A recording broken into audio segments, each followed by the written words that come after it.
Hallo almal, vandag gaan ons soos 'n regte speurder dink. Ons gaan saam 'n superbetroubare metode leer om enige getalpatroon se kode te kraak. Is julle reg hiervoor? Reg, kom ons spring dadelik weg met 'n vinnige opwarming.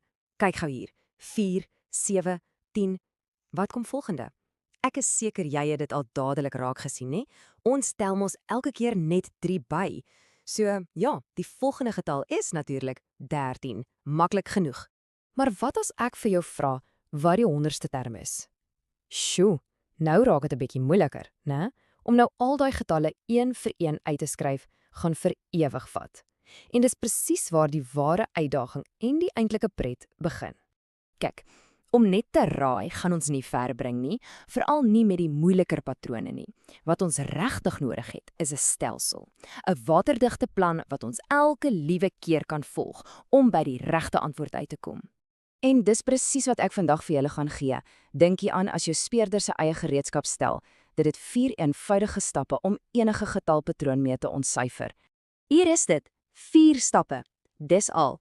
Stap 1, lys. Skryf die eerste paar terme netjies in 'n tabel. Stap 2, let op. Kyk mooi, wat gebeur tussen die getalle? Stap 3, raai. Hier maak jou opgevoede raaiskoot oor wat die reël kan wees. En dan, die belangrikste stap van almal, kontroleer. Toets jou reël om seker te maak dit werk. Lys, let op, raai, kontroleer. Sien? Eenvoudig. Goed, genoeg teorie. Kom ons sit hierdie metode nou in aksie. Ons eerste sak, die vierhoutjie vierkante.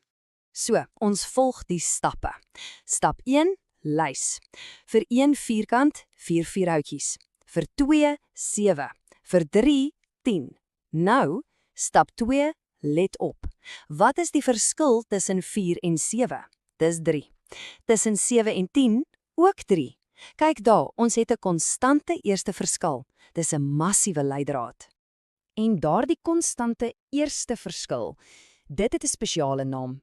Wanneer jy dit sien, weet jy onmiddellik die patroon is rekenkundig. Dis jou eerste groot deurbraak in die saak. So, stap 3, raai. Daardie konstante verskil van +3, dit skree vir ons dat die reël iets te doen het met 3n. Kom ons toets dit. Vir term 1 is 3 maal 1 gelyk aan 3. Maar ons soek 4. Vir term 2 is 3 maal 2 gelyk aan 6. Maar ons soek 7. Sien julle die patroon? Ons is elke keer presies 1 te kort. So wat doen ons? Ons tel net 1 by. En daar het jy dit. Ons reël is Tn gelyk aan 3n plus 1. En nou, die laaste kritiese stap. Kontroleer. Vir n is 1, kry ons 3 maal 1 plus 1, dis 4. Perfect. Vir n is 2, kry ons 3 maal 2 plus 1, dis 7. Dit werk.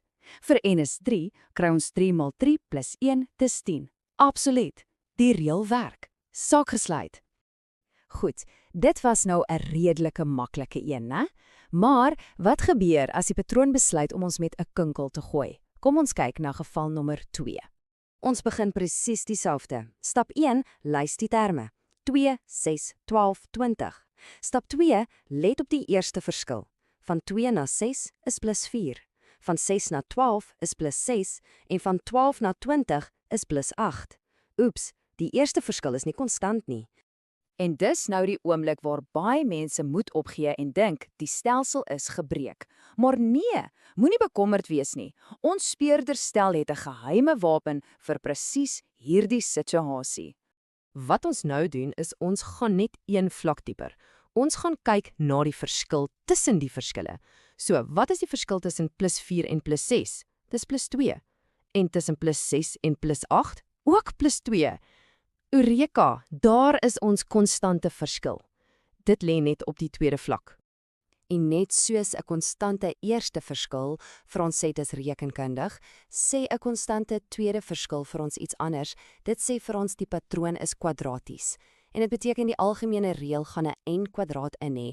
Tn is an kwadraat plus bn plus c. En hier is nou 'n ongelooflike wenk. Daardie konstante tweede verskil, in ons geval 2, is altyd gelyk aan 2a. Dink daaroor.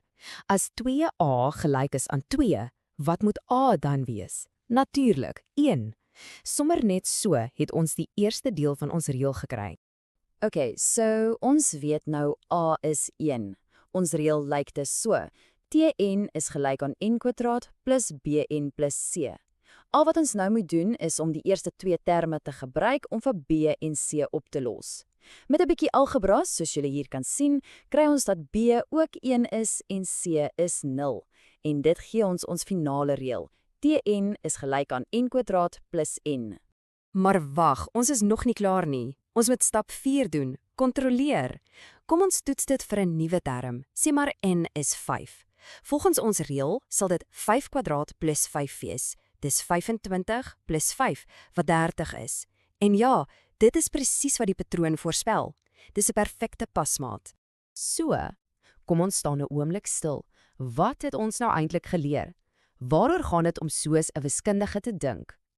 Wel, dit gaan nie daaroor om een of ander spesiale talent te hê om patrone sommer net raak te sien nie. Glad nie. Dit gaan daaroor om 'n betroubare metode te hê, 'n proses wat jy kan vertrou om die patroon vir jou ook te breek. Dit verander 'n raaisel in 'n eenvoudige, oplosbare legkaart. En net een laaste, baie belangrike waarskuwing. Waarom is dit so gevaarlik om 'n reël te probeer vasstel as jy net die eerste twee terme het? Want onthou, daar is baie verskillende patrone wat met presies dieselfde twee getalle kan begin. Jy het altyd meer data, meer bewyse nodig voordat jy jou saak kan sluit. So nou is dit jou beurt. Jy het die gereedskapstel, jy het die metode. En hierdie manier van dink, dit werk nie net in wiskunde nie. Watter verborgde patrone kan jy nou in die wêreld rondom jou gaan ontdek? Gaan wees 'n speurder.